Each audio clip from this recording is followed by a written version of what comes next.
Hi everyone, it's Miss Jones and welcome to our art lesson for this week.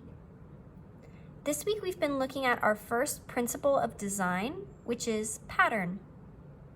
A pattern is something like a shape or a line that is repeated in an organized way to create a design.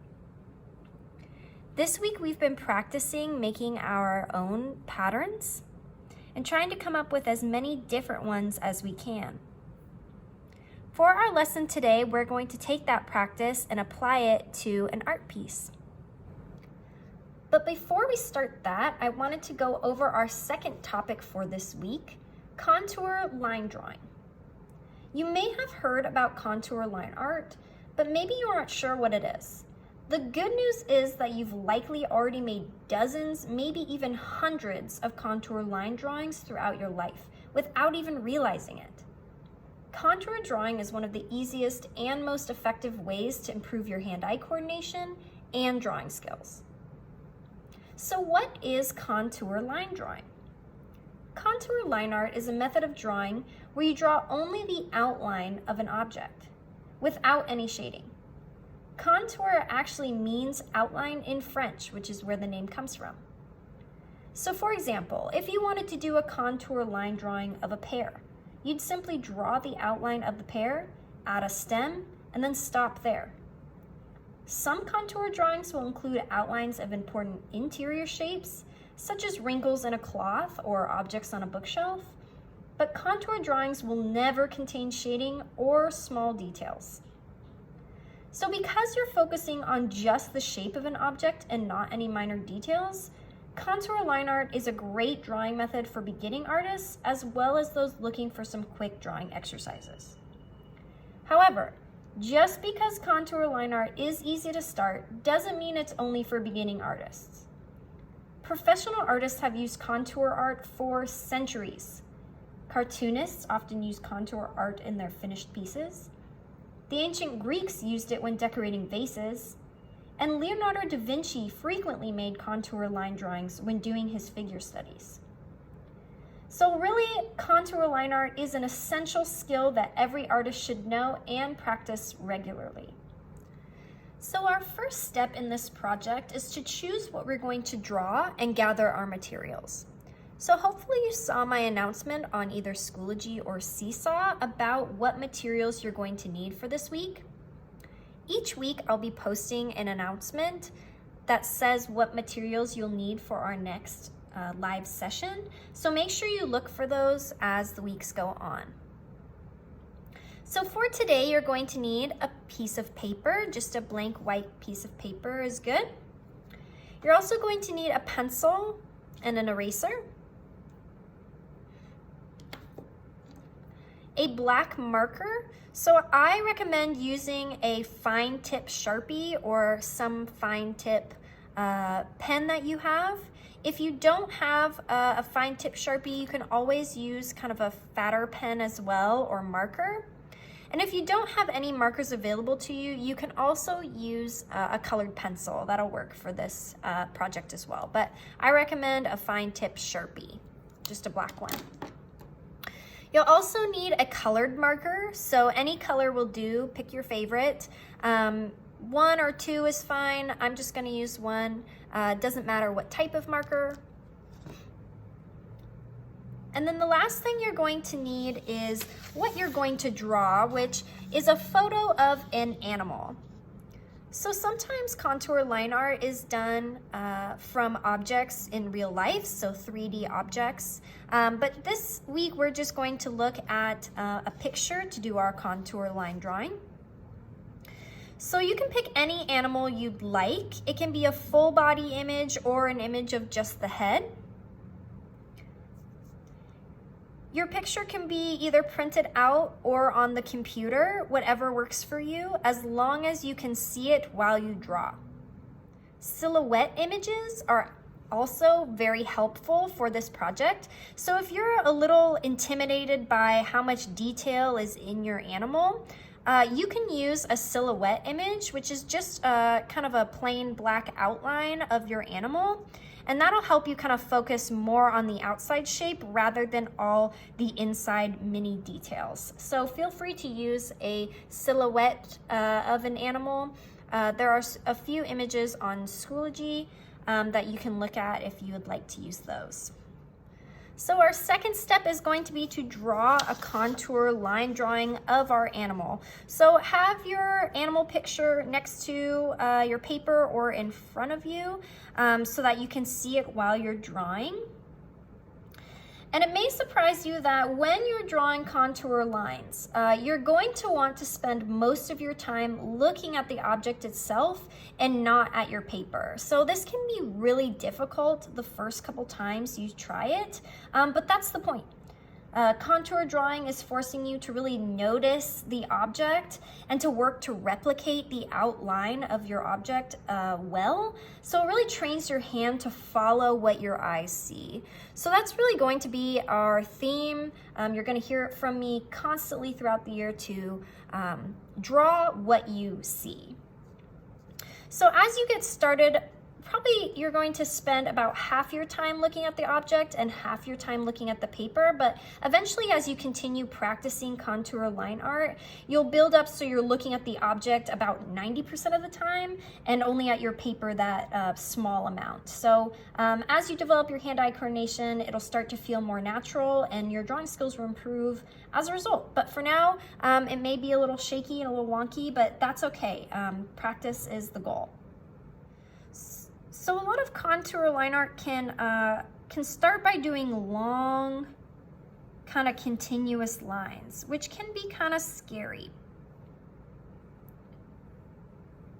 But you're going to want to just kind of draw what you see and how you see it. And kind of just follow that outline. You can always pick up your pencil as well.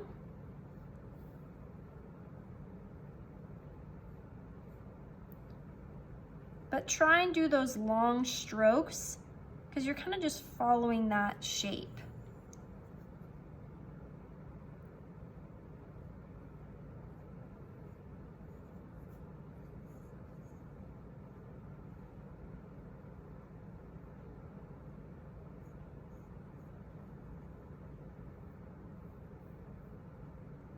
So I'm kind of looking back and forth at from my paper to my picture.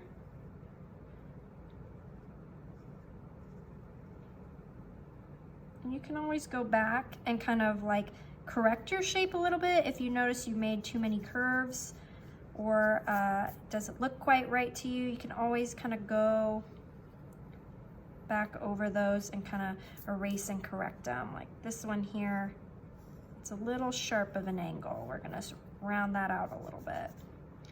And this one too might be a little bulbous, so I'm gonna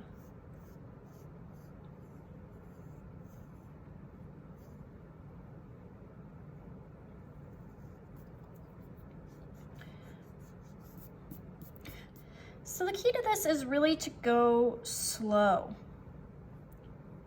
Go as slow as you can, actually, so that you're spending more time looking at the image than you actually are making your line.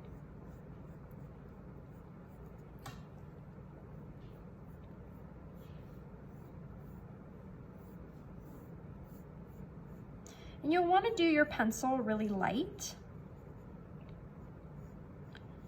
so that if you do need to erase, you can with no problems.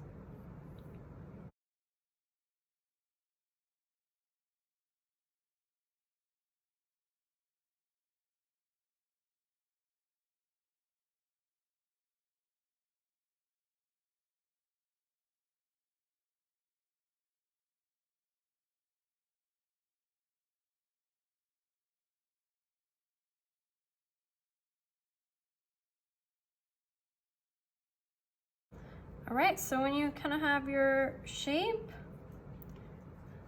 kind of have your animal shape and contour line all done, great.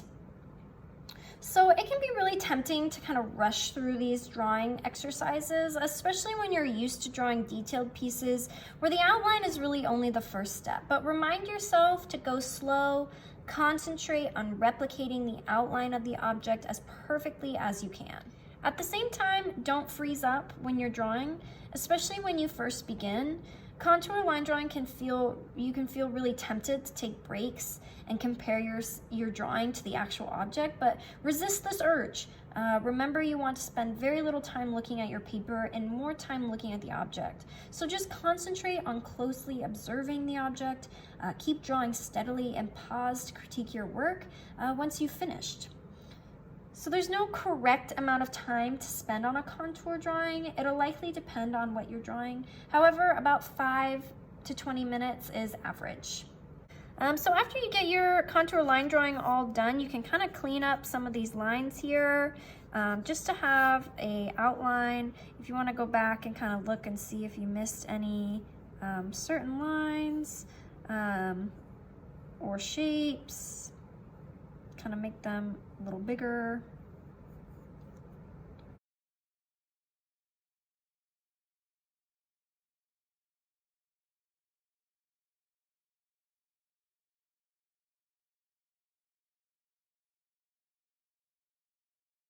All right, so after you finish kind of your contour line drawing, you're gonna wanna take your Sharpie and we're going to just outline our shape.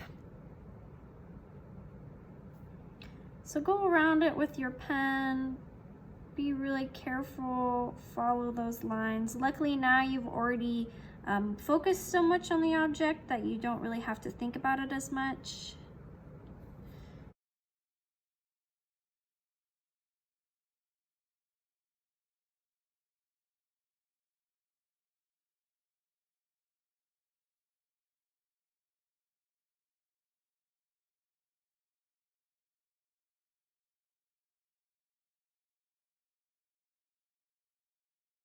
So I got my animal shape all done. So once you've outlined your animal shape, you can go in with your eraser and kind of erase any of those smaller lines. If you're using something like a pencil or maybe not a permanent marker, you might want to wait a little bit for it to dry before you start erasing. But I like to get rid of any of those extra kind of little contour lines that I might have sketched out. So now comes the fun part. So now we're gonna add pattern to our animal. So you might want to start kind of dividing your animal up into different sections because we're gonna be covering this animal with different patterns. So I like to kind of just use straight lines to divide my animal, and to kind of follow different shapes. So like my head, I'll just create sections in my head here that are different, but kind of just divide it different ways. Don't make your sections too small, but make them fairly large so you can fit a lot of different shapes in there.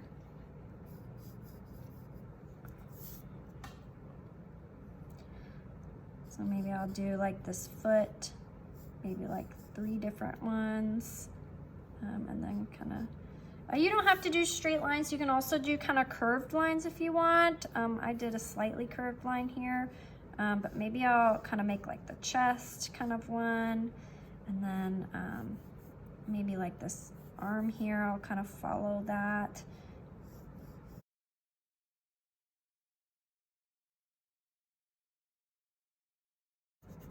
But kind of try and create some cool dynamic shapes in there.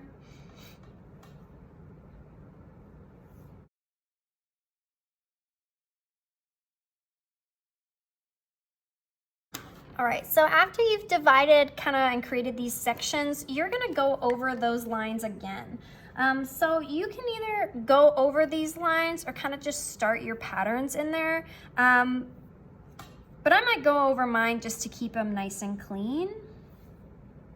And so I remember kind of where my boundaries are.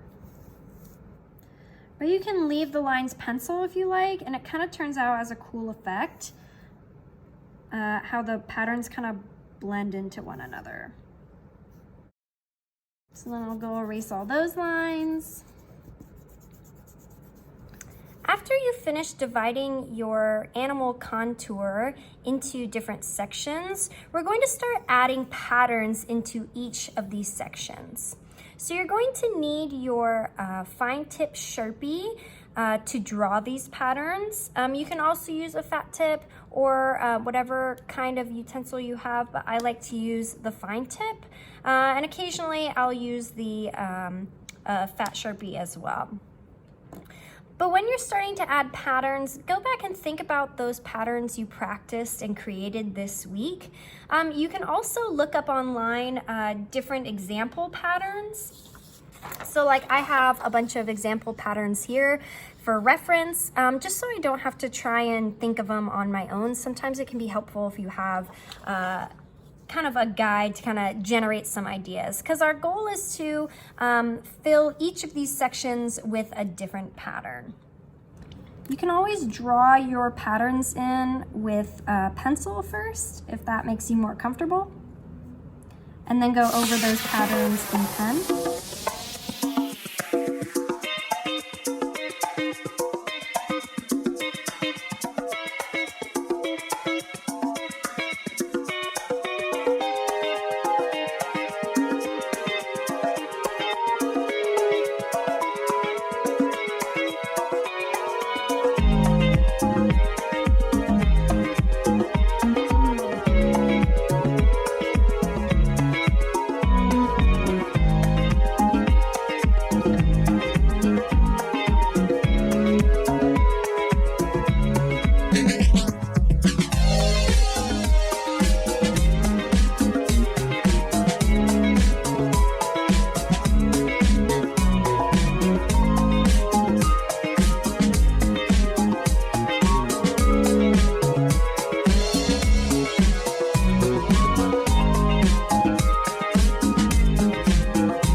After you've finished filling in your animal contour drawing with patterns, you're going to grab your colored marker and we're going to start making a background for our animal. So since we have just black and white here, it's nice to have a bit of color in your project. So we're gonna do similar to what we did with our animal drawing. We're going to divide our background into different sections.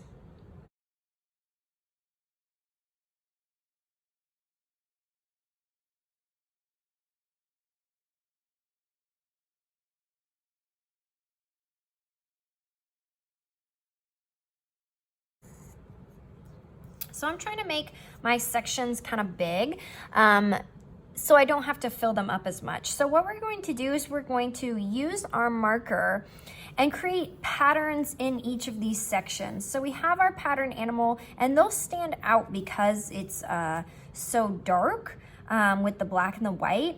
And the color might not show up as much, but it still gives it a nice contrast, which I like. So once you divide your picture into sections, once you divide your background into sections, we're going to start filling each of these with more patterns. And I know you're probably like, more patterns? But take a look on Google. Google different types of designs and patterns that you can fill up these areas with.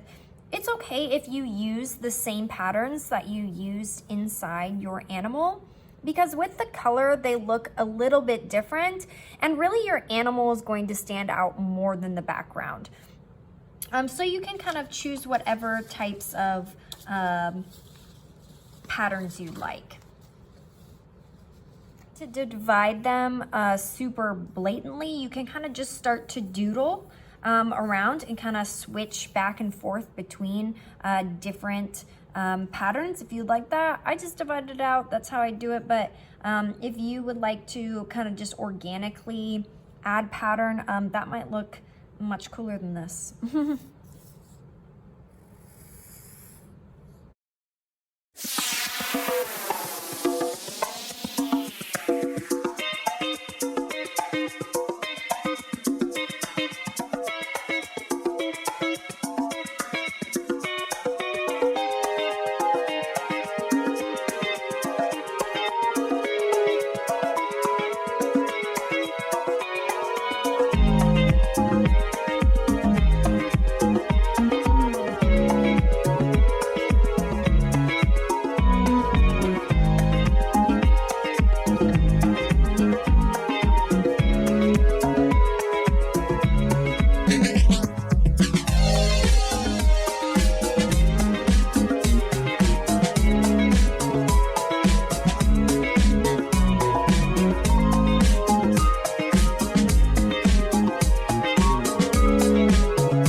So after you finish putting your patterns in the background, you are all finished. You have a completed piece, used contour, line drawing, as well as pattern to create something really cool and intricate, and I hope you're really proud of yourself for the amount of time and effort you put into this piece, because I cannot wait to see all of your completed pieces. So please post it up to Seesaw or Schoology, and I am really looking forward to what comes out. Thanks for watching this video, and I hope you enjoyed this project. Bye.